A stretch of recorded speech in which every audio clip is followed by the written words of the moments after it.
But எல்லா அரசியல் கட்சி மாரி நீங்க இருந்துடாதீங்க. தான் என்னுடைய தனிப்பட்ட கருத்து. நம்ம எல்லா அரசியல் தலைவரும் பாத்துட்டோங்க. மக்களை வந்து அசிங்கமா பேசுறது, சீட்டப்போ அப்படின்னு சொல்றது, மனு கொடுக்க வந்தாலும் தள்ளி விடுறது, அப்படிலாம் இல்லாம நீங்க ஒரு எம்ஜிஆர் மாரி கொஞ்சம் மக்களை வந்து அரவணைச்சு ஃப்ரெண்ட்லியா இருந்தீங்கன்னா இதுக்கப்புறம் நீங்க தான் சிஎம்மா இருப்பீங்க. திமுக வராது, அதிமுக வராது.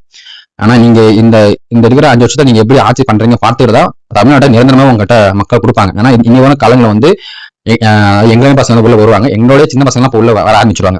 அப்படி இருக்கும்போது உங்களை தான் எல்லாமே மெயினா பாக்குறாங்க. அப்படின்ற போது நீங்க நல்லா ஆட்சி பண்ணீங்கன்னா நீங்க யாருமே நாங்க மாத்தி போட அவசியமா தேவையில்லை. பட் எல்லா அரசியலுமே மக்கள் வந்து உங்க அளவுக்காக நம்பிக்கை வச்சுட்டாங்க.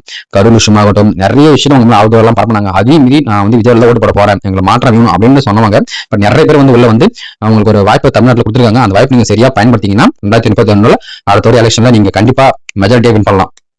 அப்படி இல்லை ஏன்னா ஒரு சர்க்கிள் இருந்துச்சுன்னா மக்கள் தீர்ப்பே இறுதியா இருந்து அதுவே உறுதியா இருக்கு. ஏன்னா உங்களுக்கு வந்து திமுக சைடும் சரி அதிமுக சைடு நிறைய பிரஷர் கொடுப்பாங்க. பட் எனக்கு தெரிஞ்சு அதிமுக விஜய் ஒன்று சேர்ந்துருவாங்க நான் நினைக்கிறேன். பிஜே மட்டும் தள்ளி விட்டு திமுக வந்து அதிகமாக பிரஷர் கொடுப்பாங்க. ஏன்னா அவங்க எதிர்கட்சியா இருக்கும்போது அவங்க நல்லாவே செயல்படுவாங்க. அப்படி நிறைய பிரஷர் கொடுப்பாங்க. அதான் நீங்க சரி செஞ்சு தமிழ்நாடு கடனை ஒருத்தர் இருக்க எப்படி அடைச்சி எவ்வளவு அந்த தேர்தல் வாக்குறுதி என்ன பண்ண போறாங்க அப்படின்னு தெரிஞ்சுக்க எனக்கும். ஏன்னா விஜயாவில் சுத்தி இருக்கிறவங்க எல்லாருமே படிச்சவங்க, IAS IPS எல்லாருமே இப்போ வந்து விஜயாவில் சுத்தி தான் இருக்காங்க. அப்படி இருக்கும்போது விஜயாவில் தெளிவான அரசியல் சிந்தனை அவருக்கு இருக்கு.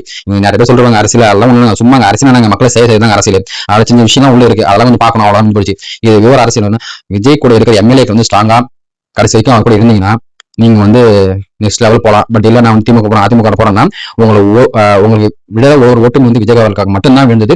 அதை என்னைக்கும் நீங்க மறந்தாதீங்க. அதான் உண்மையும் கூட அது உங்களுக்கு என்ன தெரியும்.